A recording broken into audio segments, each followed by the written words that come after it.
So far in this class, you've already learned to use a bunch of different data structures already.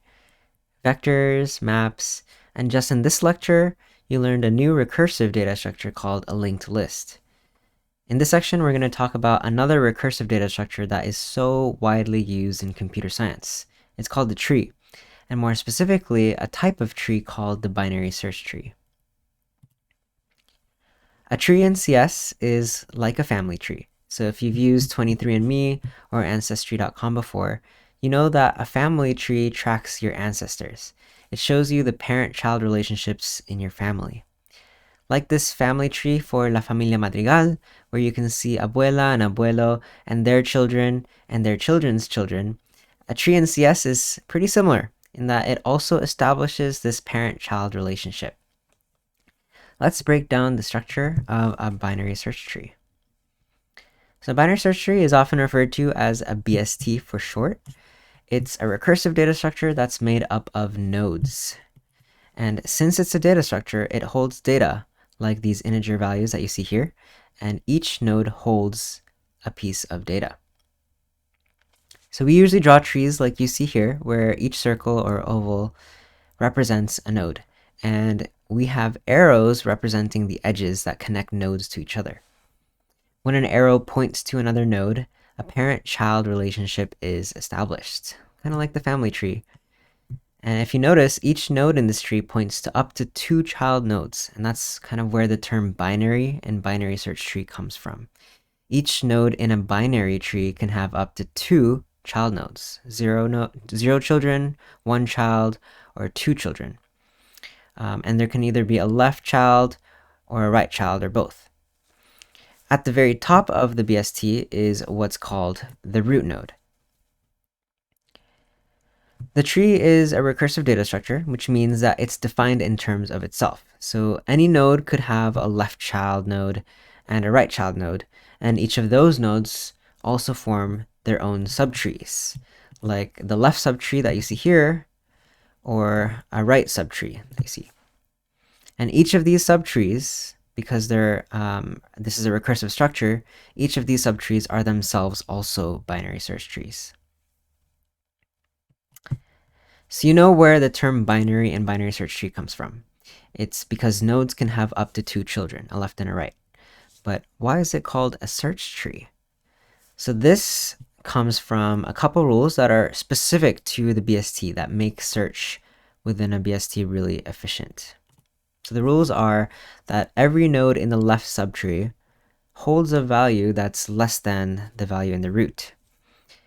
And everything in the right subtree holds a value that's greater than the value held in the root.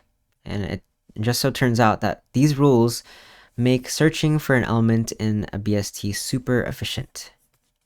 So if we're storing a large amount of data in a data structure, it's much faster to search for an element in a BST than in an unsorted sequential data structure like a linked list. So there are 2 types of search that we're going to compare today. The first is called a linear search. So if we're working with a sequential structure like a vector, array, or a linked list, and they weren't sorted, then if we wanted to check if a given element was inside, we'd probably need to perform a linear search. So say here I want to check if the number 86 was inside.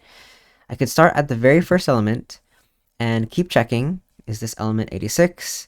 And keep on going sequentially until I either find what I'm looking for or reach the end of the vector. So eventually I can just keep on walking through all of these elements until I find 86. So if I wanted to measure the runtime or the efficiency of the search, we could do so in terms of n, where n is the number of elements in our vector or a linked list. And at the worst case, searching for an element could mean that we have to look at all n elements in the vector or the linked list. So we use this notation called big O notation. You're probably going to see more of that in your next class, 131. But big O notation is what we use to kind of indicate what a runtime for some algorithm is. So if we're trying to measure the efficiency for this search algorithm, we could say that this is big O of n, or O of n time, because at the worst case, we'd have to potentially look at all n elements within this vector to find what we're looking for. So the runtime efficiency of this is with respect to n, it's linear, because as the size of the vector grows, or as n grows, the time that it takes to find an element also scales linearly with that. So this is a linear runtime, O of n. On the other hand, if we use a binary search tree and we store the same elements that we had in the vector previously, but we're using this rule now that everything to the left is less than and everything to the right is greater than the root, instead of a linear search, we can now perform what's called a binary search. So again, say that I'm looking for number 86. We can start our search at the root of the tree, and then we can ask if that root's value is 86. Is it what we're looking for? And if it's not, we'll just apply this rule that we know that if we're looking for an element that's greater than the value that's in the root, then we know it should be in the right subtree. Any element less than the root is in the left subtree, so we don't need to look there because 86 is greater than 22. So we can check the root, and then we know that we need to go to the right. And then we recursively just do the same thing. We're going to look at the right child node, and we're going to ask, is this, in this subtree, the root is 30, and does this root, does its value equal to 86? And yet again, like, we'll know that we don't need to go into the left subtree because 86 is greater than 30. So we only need to go to the right subtree and search over there. So again, we can recursively go down to the right subtree and ask, is 43 equal to 86? No, but we know that 86 is greater than that. So we want to go to the right subtree again. Finally, we've found our value. We found 86. We found the node that holds 86. And you can see just with this small example, it took significantly less comparisons for us to confirm that 86 was inside this binary search tree compared to the vector or linked list that we saw previously. Like, these were the same elements that we had in the vector that we have here in this binary search tree, but it took only 1, 2, 3, 4 comparisons to find if 86 existed within this tree.